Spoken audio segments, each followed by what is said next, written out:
Bonjour, dans cette vidéo, je vais vous montrer les premières choses à faire après avoir configuré votre Samsung Galaxy S25 Plus. Donc, après l'avoir configuré, il y a quelque chose que vous voudrez peut-être faire. Même après l'avoir configuré. Donc, la première chose sera d'aller dans Paramètres et faisons la première chose qui est de se connecter au Wi-Fi si vous ne l'avez pas encore fait. Alors, allez dans Connexion, puis allez dans Wi-Fi et maintenant, assurez-vous qu'il est activé et connectez-vous à un réseau Wi-Fi. Vous pouvez sauter cette étape, mais sans elle, vous n'aurez pas la plupart des fonctionnalités dont nous allons parler aujourd'hui. Donc je vais me connecter au réseau Wi-Fi.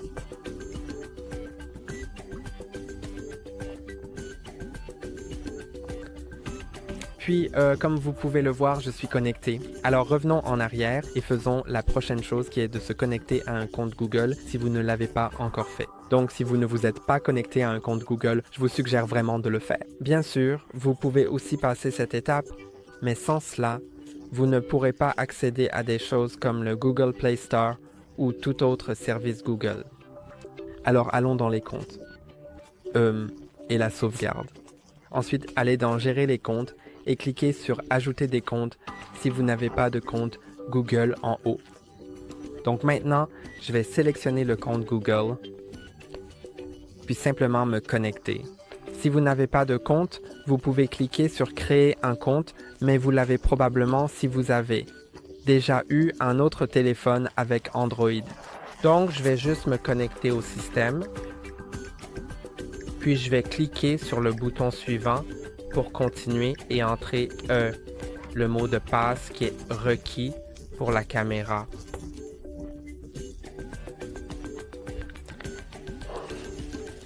Ensuite, sélectionnez qui utilisera cet appareil, soit vous, soit votre enfant. Donc je vais sélectionner que je vais l'utiliser et cliquer sur Suivant. Ensuite, je vais accepter les conditions d'utilisation de Google, les conditions d'utilisation de Google Play et la politique de confidentialité. Donc, sans les accepter, vous ne pourrez pas ajouter le compte. Je ne sais pas vraiment ce qui s'est passé maintenant. Je pense que certains services Google se mettent à jour en ce moment, donc ça a planté. Je vais juste attendre un moment et le réajouter. Ensuite, je reviendrai vers vous quand ce sera fait. Et maintenant, je viens de cliquer sur « J'accepte ». Ça m'a pris un moment parce que quelque chose se mettait à jour et ensuite on me demande si je veux sauvegarder les données de mon appareil et je vais laisser cette option sélectionnée parce que je ne veux pas perdre mes données. Mais si vous ne vous souciez pas de la sauvegarde, vous pouvez désélectionner cette option. Ensuite, cliquez sur Accepter et vous pouvez voir que mon compte est ajouté. Ensuite, vous pouvez aussi vouloir ajouter votre compte Samsung. Donc, vous pouvez simplement cliquer sur Ajouter un compte et sélectionner compte Samsung. Mais je ne vais pas vraiment le faire maintenant parce que cela prend assez de temps pour envoyer le SMS à mon numéro et tout ça. Donc je ne veux pas vraiment le faire maintenant. Je le ferai moi-même plus tard. Alors, puisque nous sommes connectés, faisons deux choses importantes. La première d'entre elles sera dans les paramètres Mise à jour logiciel. Vous devez cliquer sur Mise à jour logiciel, puis télécharger et installer, et cela vérifiera s'il y a des mises à jour disponibles pour votre téléphone. S'il y en a, je vous suggère de les installer pour avoir les derniers correctifs de sécurité et les nouvelles fonctionnalités sur votre téléphone. Aussi, cela optimise parfois l'utilisation de la batterie et d'autres choses. Donc, je vous suggère vraiment de mettre à jour votre téléphone de temps en temps. Ensuite, si vous avez des mises à jour disponibles, vous cliquerez sur Télécharger et Installer. Il le téléchargera, puis l'installera et après cela, il vous demandera de redémarrer votre téléphone. Et après l'avoir redémarré, il sera appliqué. Maintenant, je vais aller sur le Play Store, qui est le seul endroit où vous téléchargez des applications. Je vais cliquer sur Commencer. Vous pouvez choisir si vous souhaitez vérifier vos achats avec les données biométriques comme l'empreinte digitale ou avec le mot de passe de votre compte Google. J'utilise le mot de passe parce que je n'ai pas encore configuré les données biométriques et je montrerai plus tard comment configurer les données biométriques. Je vais utiliser le mot de passe. D'accord, maintenant je suis connecté. Et cliquons sur le compte Google dans le coin supérieur droit. Ensuite, mes applications et mises à jour de jeu. Et ici, je vais cliquer sur Tout mettre à jour. Il est donc également assez important de mettre à jour vos applications pour la même raison que votre téléphone et certaines applications ne fonctionneront même pas sans mise à jour. Donc, vous devez simplement et facilement les mettre à jour après avoir configuré votre téléphone.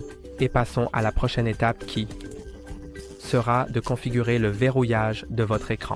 Donc, si vous n'avez pas de verrouillage d'écran, c'est bien de le faire. Maintenant, pour une meilleure sécurité et confidentialité, allez dans les paramètres et allez dans l'onglet Sécurité et confidentialité. Ensuite, allez dans Verrouillage de l'écran et ici, vous pouvez le configurer en mot de passe, code PIN ou schéma. Je vais choisir un schéma, mais vous pouvez choisir l'un des trois que vous voulez. Ensuite, je vais dessiner le schéma, puis cliquer sur Continuer et ensuite le ressaisir. Donc, si vous configurez un code PIN ou un mot de passe, vous devez également le ressaisir. Ensuite, je vais cliquer sur Confirmer. Maintenant, il vous demande si vous voulez afficher les notifications sur l'écran de verrouillage. Vous pouvez soit désactiver cela, soit l'activer, mais masquer le contenu. C'est donc ce que je préfère. Je ne veux pas que le contenu de mes notifications soit affiché lorsque mon téléphone est verrouillé. Je vais laisser activer. Bouton masquer le contenu activé. Ensuite, je vais revenir à l'écran de verrouillage et vous montrer comment régler votre empreinte digitale et le déverrouillage facial. Je recommande de configurer l'empreinte digitale. Je ne recommande pas de configurer la reconnaissance faciale car elle se base uniquement sur la caméra et peut être déverrouillée par une photo de vous ou de quelqu'un qui vous ressemble. Certains téléphones ont un capteur IR qui est réellement sécurisé pour la reconnaissance faciale, mais ce téléphone ne l'a pas et n'a que sa caméra frontale. Donc, je ne le suggère pas, bien que je vais vous montrer comment le configurer pour que vous sachiez au cas où vous en auriez vraiment besoin. Et je vais d'abord configurer l'empreinte digitale. Alors, cliquons sur Continuer, puis Enregistrer. Et maintenant, placez le doigt sur le capteur d'empreinte digitale qui est en fait caché sous l'écran. Donc, vous devez juste appuyer. Quelque chose ne fonctionne pas. Alors peut-être que je vais juste essuyer l'écran. Ensuite, je vais le tenir dans ma main pour que la prise soit correcte et ce sera en fait la même que lorsque j'utilise habituellement mon téléphone. Oui. Et maintenant, vous pouvez voir que je dois appuyer plus fermement ainsi. Ensuite, il suffit de tapoter, pas trop fermement cependant, et juste tapoter et soulever, jusqu'à ce que tout soit pris. Comme vous pouvez le voir, cela ne fonctionne pas toujours. Parce que, en fait, c'est un capteur ultrasonique. Donc, en fait, à vrai dire, cela ne fonctionne pas très bien avec les protections d'écran. Mais ça finira par fonctionner. Donc je vais juste continuer. Parce que vous pouvez voir que j'ai une protection d'écran en ce moment, donc j'ai un peu de problème avec ça. Si cela ne fonctionne pas cette fois, alors je vais juste passer. Bien que j'ai pu le configurer, il y a environ une demi-heure, donc cela devrait fonctionner en théorie. Oui, vous pouvez voir que parfois ça le capte, donc je ne comprends pas pourquoi. Ça ne le capte pas à chaque fois.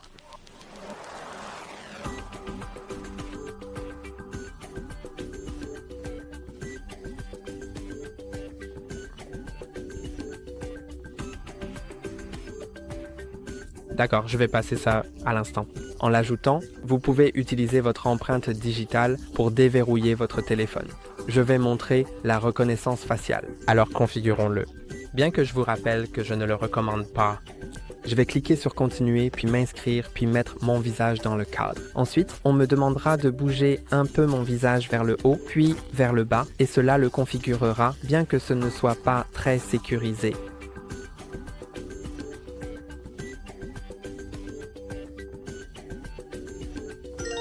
D'accord. Et maintenant je suis configuré. Alors déverrouillons notre téléphone avec cette méthode. Malheureusement, l'empreinte digitale n'a pas fonctionné pour moi. Je pense que je devrais simplement changer de protection d'écran pour quelque chose qui fonctionne mieux avec le capteur d'empreinte digitale ultrasonique qui est plus sécurisé que l'ancien capteur d'empreinte digitale. Donc c'est super, mais avec les protections d'écran, ça fonctionne moins bien. Alors maintenant, je vais éteindre l'écran et si vous voulez le déverrouiller avec une empreinte digitale, vous pouvez simplement taper ici, quelque part, et il se déverrouillera. ou même sur l'écran de verrouillage, vous pouvez simplement taper à l'endroit où se trouve le capteur d'empreinte digital. Je vais le faire glisser vers le haut pour déverrouiller avec mon verrouillage d'écran. Je montre comment déverrouiller par visage. Je vais donc simplement allumer l'écran, puis regarder mon téléphone et il est déverrouillé. Il suffit de glisser vers le haut. Passons maintenant à la prochaine. Chose qui est juste de changer votre fond d'écran. Si vous voulez changer votre fond d'écran, c'est assez simple. C'est génial si vous voulez personnaliser votre téléphone. Allez donc dans Fond d'écran et Style dans les paramètres. Ensuite, vous pouvez cliquer sur Changer de fond d'écran et sélectionner n'importe quel fond d'écran. Mais en fait, avant cela, je vais aller à l'écran d'accueil, ouvrir l'application Appareil photo et prendre une photo de cette plante pour pouvoir la mettre sur mon fond d'écran. Allons maintenant dans les paramètres et dans les fonds d'écran, je peux définir un fond d'écran à partir de la galerie. Sélectionnez celui-ci, cliquez sur Terminer. Ensuite, je vais choisir si je le veux sur l'écran de verrouillage, sur les deux écrans ou sur l'écran d'accueil. Je vais donc le mettre sur les deux. Ensuite, je peux l'ajuster un peu. Je peux voir à quoi il ressemble sur l'écran de verrouillage et sur l'écran d'accueil. Je vais donc le laisser tel quel. Vous pouvez également personnaliser l'horloge, les widgets et simplement jouer avec. Mais je vais le définir comme ça. Ensuite, cliquez sur Terminer. Juste quelque chose de simple. Et vous pouvez voir que c'est configuré maintenant. Passons donc à la prochaine chose qui est juste les paramètres. Et dans les paramètres, allez à la batterie. Protection de la batterie. Assurez-vous qu'elle est activée. C'est vraiment important car cela préserve la durée de vie de votre batterie au fil des ans. Et réglez-le au moins sur basique. Mais si vous êtes connecté à votre compte Samsung, vous pouvez également le régler sur adaptatif. Et c'est plutôt bien parce que les options basiques protégeront simplement un peu votre téléphone de la surcharge. Mais l'option adaptative apprendra réellement vos habitudes de sommeil, en se basant là-dessus. Lorsque vous branchez votre téléphone pour dormir, il le chargera à 80%, puis mettra la charge en pause et la reprendra environ, disons, 1 heure avant que vous ne soyez censé vous réveiller. Donc, évidemment, il charge à 100%, mais ne reste pas à 100% trop longtemps. Et maintenant, passons aux touches finales qui consisteront à installer des applications supplémentaires dont vous pourriez avoir besoin comme Netflix, WhatsApp ou tout communicateur, toute plateforme de médias sociaux, toute plateforme de streaming, de musique ou autre. Alors allez simplement sur le Play Store, puis allez dans Recherche et trouvez-le. Find M, l'application que vous souhaitez installer. Je vais installer un deuxième navigateur, juste pour les prochaines étapes. Donc, je vais installer le navigateur Firefox, mais vous pouvez en fait installer quelque chose de plus important, comme eBay ou Uber Eats, ou autre chose. Alors maintenant, passons à l'étape suivante, qui est la configuration de votre Google Pay. Et c'est à vous de décider si vous voulez le faire. Vous pouvez configurer soit Google Pay, soit Samsung Wallet, mais Samsung Wallet nécessite votre compte Samsung.